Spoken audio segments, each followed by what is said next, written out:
What's going on, friends? This is Ox coming at you, telling you about all the good stuff happening in my life right now. Second week into January, things are going very well. As far as New Year's resolutions, I'm still sticking to my 1 can of pop allotment a day. Last few days really hasn't been that hard. I'm pretty sure I could go a whole day without drinking any pop, which is awesome. I think if I'm completely off of pop by March, that would be the bee's knees. I have also been coloring issue 8. I'm back on that train. I'm going to reconfigure some things. I didn't think I would be so bogged down with commissions in December, so everything has been pushed back about a month and a half, which means once I get done coloring issue 8, I'm going to go forward pushing it to the presses. Here, I'll throw up some quick time lapses that I've been doing of coloring while I'm talking about this. It was my intention to get 8 and 9 done so I could get them printed at the same time, so I could ship them at the same time to all the lovely backers that backed issue 8. Since it's taken so long, that Kickstarter finished back in the beginning of October.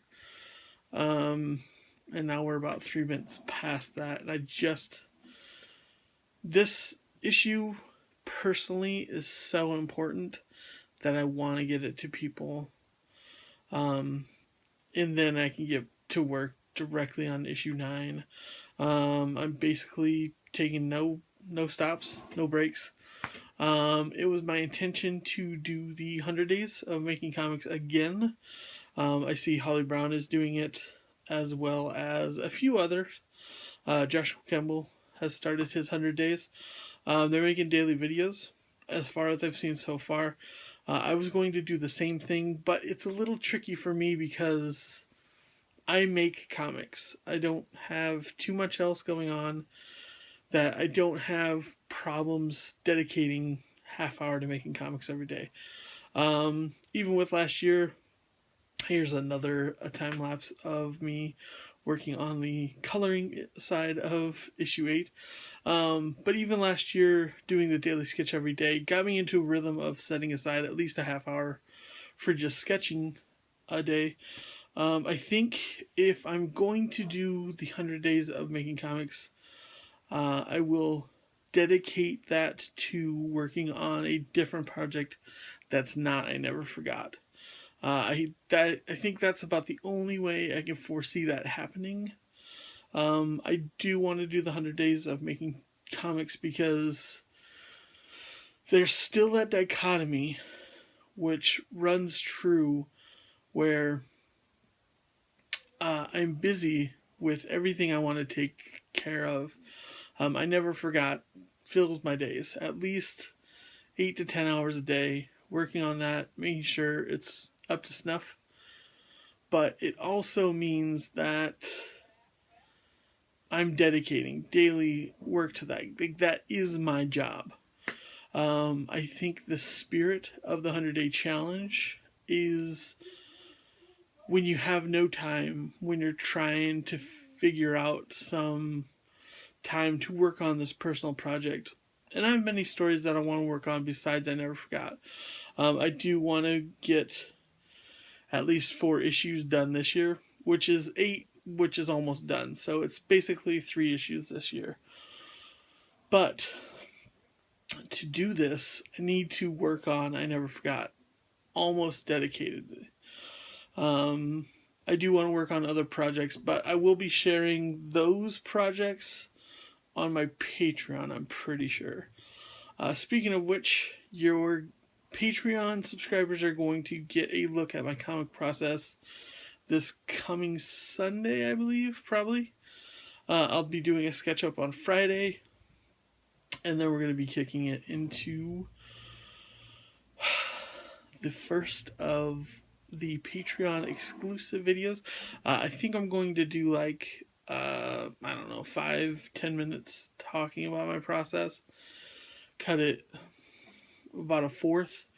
Put a fourth of it up on YouTube, give it a little clip, and then put the rest of it on my Patreon. I think that's about the best way to get it to work. I've got to trust my gut more, and that's something I'm realizing so much more often. Talking about December, here's a sketch of me drawing one of the Suicide Girls from back in December, doing December, working on the female figure, getting those lines down, and December has started me thinking about what I want to do for this year. I described last week that I want to have some dedicated people that I can figure out, use as benchmarks to track my progress this year. And I think I've figured out a couple of them. I think I'm definitely going to do my friend Chelsea, but I think I'm also going to do Miss Miranda, which I think I'm going to be subscribing to her Patreon to get more of her photos so I can pick and choose from more of her behind the scenes stuff. She's a burlesque dancer. Her husband's a photographer, does all the photography for her.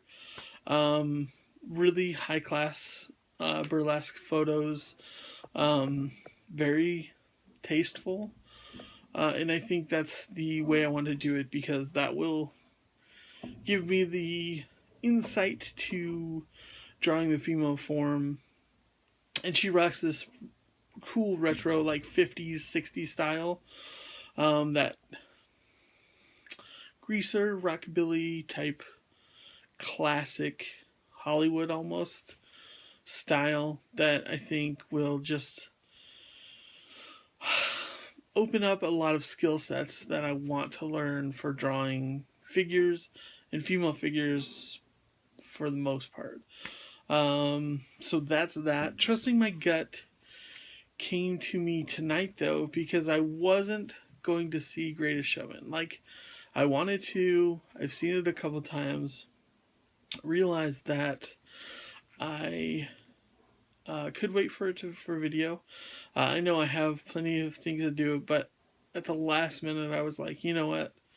I should really go see this. And decided to trust my gut, went to it, and had a really almost profound experience, because I noticed the chemistry Zendaya and Zac Efron share, and I have never witnessed a better couple that could handle the role of Guts and Casca, the two characters that are most important to me in my life, better than those two. If there's ever live action Berserk, it would make me so happy if those two were the main leads for it.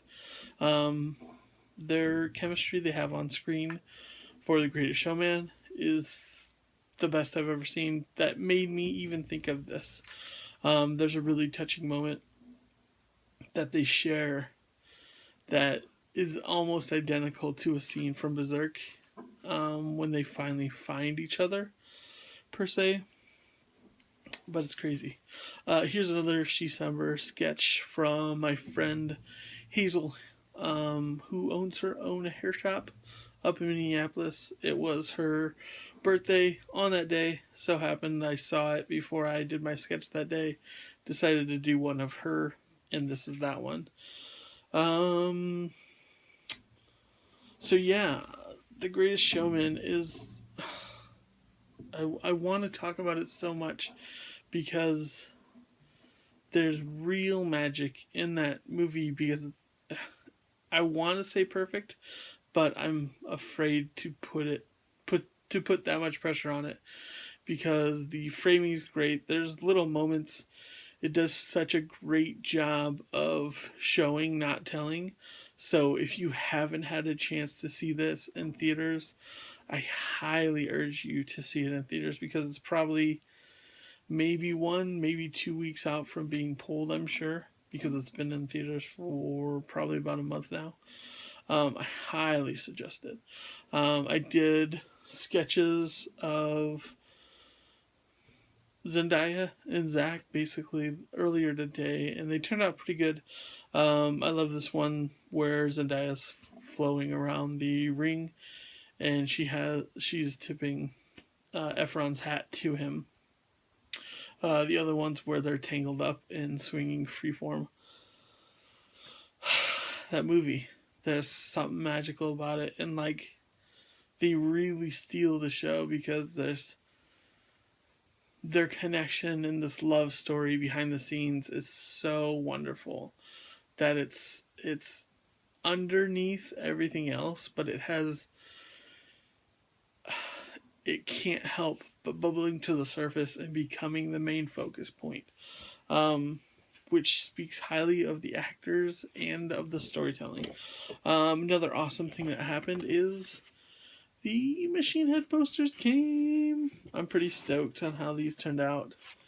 Pretty thick paper, dope. I'm so excited to take those, give them to the guys, and meet them, and leave the rest of them for them to sell. If you want one of those, I'm not sure if you would, but I don't know. Leave me a comment if you do, and we'll figure something out. I did draw some more dinosaurs. You can check my Facebook page. I linked them on there. Basically from Jurassic World 2. Pretty excited about that. I think this movie is going to be better than the last one. The last one had a lot of problems. Didn't really care for it. But in a moment of weakness, I watched the trailer for the second one, and it looks a lot better than that first one did. We'll have to wait and see. That's all the time I'm going to take up of yours today. I will be back with SketchUp on Friday, so look forward to that. Going to be talking all kinds of stuff that you want to hear. So I'll catch you then, and then we'll have another catch up next week right here on this YouTube channel. If you feel like it, support me on Patreon. Like I said, you're going to have that exclusive video coming up on Sunday. Would appreciate it so much for you to share this love and support for me making art on my Patreon page. Link down below. You can start reading my comic down below. All the good links are down below, so check those out. And I will catch you next week. Love your faces, and be good to each other. Peace.